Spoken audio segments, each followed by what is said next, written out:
दोस्तों, एक गांव में एक सफल व्यापारी रहता था। उसके पास एक अच्छी बड़ी दुकान थी और आमदनी भी इतनी थी। गांव में सबसे ज्यादा अमीर वही था। हर आदमी उससे अच्छे से बात करता और वह लोगों की बहुत मदद भी करता। वह दिन रात मेहनत और बाकी समय में पूजा पाठ भी करता। वह लोगों की बहुत इज्जत करते थे, पर उस व्यापारी की एक बुरी आदत थी। वह जल्दी गुस्से में आकर लोगों से बुरा भला कह देता था, जिससे गांव के बहुत से लोग उससे नाराज रहते। और जब वह नाराज लोगों को मनाने जाता और वो लोग नहीं मानते, तो उसको और गुस्सा आता और वह और बुरा भला कह देता और फिर बाद में व्यापारी को बहुत बुरा लगता। एक बार गांव में एक बहुत ज्ञानी संत आए। कुछ ही दिनों में दूर दूर तक उनके ज्ञान के चर्चे होने लगे। जब यह बात व्यापारी तक पहुंची तो वह दौड़कर संत से मिलने पहुंचा। व्यापारी ने संत की बहुत सेवा और उनको अपनी समस्या बताई। संत ने व्यापारी से कहा, तुम बहुत सारे कागज के टुकड़े लो और पूरे गांव में फेंक आओ, फिर मेरे पास आना।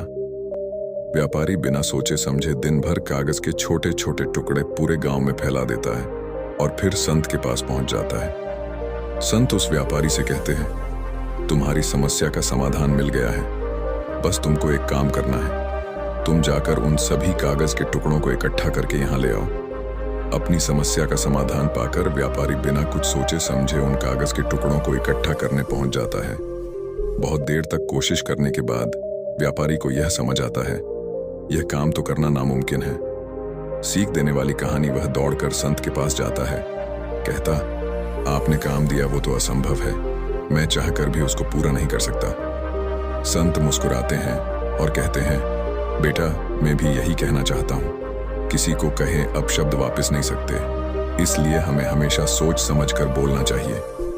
आज के बाद तुम ये बात अपने मन में अच्छे से बिठा लो, चाहे कुछ भी हो जाए, तुमको किसी को अपशब्द नहीं बोलना है। संत से प्राप्त इस ज्ञान से व्यापारी की आंखें खुल जाती हैं और वह दोबारा जब भी किसी को गुस्से में कुछ बोलने वाला रहता है, उसको कागज के टुकड़ों का उदाहरण याद आ जाता है। इस कहानी से हमें यह सीखने मिलता है कि कितनी भी मुश्किल क्यों ना आए, हमें किसी को अपशब्द नहीं बोलने चाहिए, क्योंकि अपशब्द से हुए नुकसान की भरपाई करना संभव नहीं है।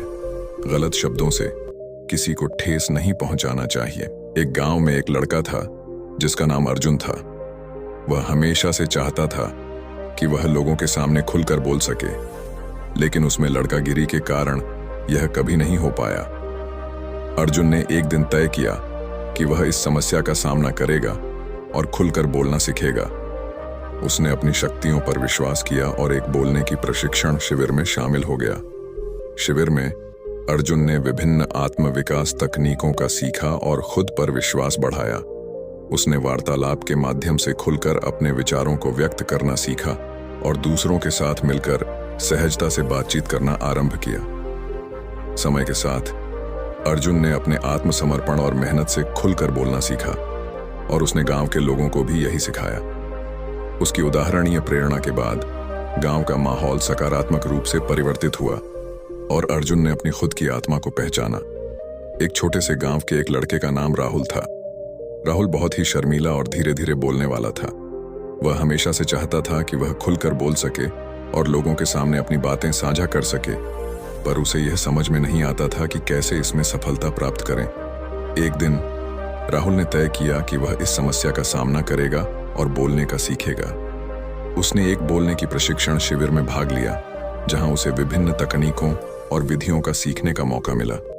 शिविर में राहुल ने अपने भय को पार करके खुलकर बोलने का साहस जुटाया और अपनी आत्मविश्वास में वृद्धि की।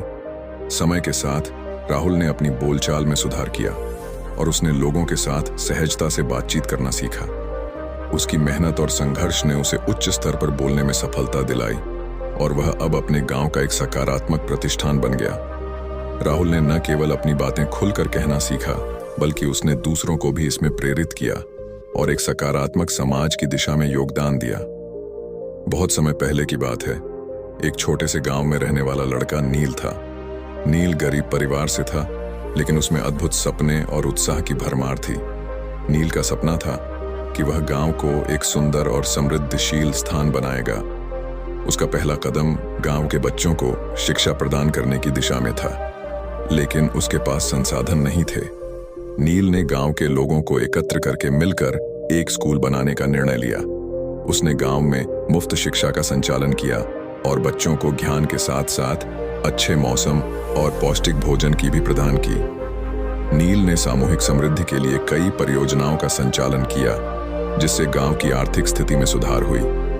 वह गांव वालों को कृषि, उद्यमिता और सामूहिक विकास के माध्यम से आत्मनिर्भर बनने के लिए प्रेरित करता रहा। नील की इस मेहनत और समर्पण से गांव एक नया रूप धारित कर चुका था। अब वहां के लोग न केवल शिक्षित थे, बल्कि उनमें आत्मनिर्भरता और सामूहिक जागरूकता की भावना भी बढ़ी थी।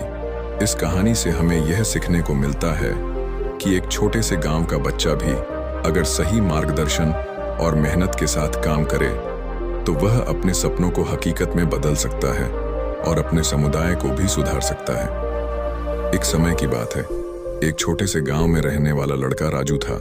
राजू की कहानी में एक खास बात थी। उसका सपना था कि वह एक दिन अपने गांव का नाम रोशन करेगा। राजू का पहला कदम शिक्षा की दिशा में था। अपने गरीब परिवार के बावजूद भी उसने मेहनत और उत्साह से पढ़ाई की और अच्छे अंक प्राप्त किए। उसकी मेहनत ने उसे एक स्कॉलरशिप से नगर के एक प्रोमिनेंट स्कूल में दाखिला दिलाया। एक दिन राजू को गांव में दिखाई देने वाले बच्चों की कमी का एहसास हुआ। उसने तय किया कि उसका उद्देश्य नहीं सिर्फ खुद की सफलता होगी, बल्कि उसका गांव भी साथी होगा। राजू ने गांव के बच्चों के लिए मुफ्त शिक्षा का प्रावधान किया और एक सामूहिक पुस्तकालय बनवाया। उसने गांव के बच्चों को पढ़ाई के महत्व के साथ साथ सामाजिक मुद्दों के प्रति जागरूक किया। राजू की यह कहानी हमें यह सिखाती है कि मेहनत, उत्साह और समर्पण से कोई भी लक्ष्य हासिल किया जा सकता है और एक व्यक्ति की सफलता से पूरे समुदाय को भी उत्साहित किया जा सकता है। यह कहानी है एक छोटे से गांव के एक आम लड़के की, जिसका नाम आदित्य था। आदित्य गरीब परिवार से था, लेकिन उसमें एक अद्भुत सपना था, गांव को परिवर्तित करना और उसे विकसित बनाना। आदित्य की शिक्षा में रुचि थी, लेकिन उसके पास आधिकारिक शिक्षा प्राप्त करने के लिए संसाधन नहीं थे। फिर भी उसने गांव के सभी बच्चों को सिखाने का निर्णय किया। वह गांव के बच्चों को रात के समय बुलाकर मुफ्त शिक्षा देने का कार्य करने लगा। आदित्य ने गांव के साथी लोगों से मिलकर एक सामूहिक पुस्तकालय बनाया, जिसमें विभिन्न विषयों पर किताबें उपलब्ध थीं। उसने गांव वालों को जागरूक किया कि शिक्षा सबके लिए महत्वपूर्ण है और यह समाज को बदल सकती है। आदित्य की मेहनत और समर्पण ने गांव को एक नई दिशा में मोड़ दिया। गांव के बच्चे अब बेहतर शिक्षा प्राप्त कर रहे थे और उनमें स्वयं विशेषज्ञता विकसित हो रही थी। आदित्य ने गांव को एक शिक्षित और समृद्धिशील स्थान बना दिया था।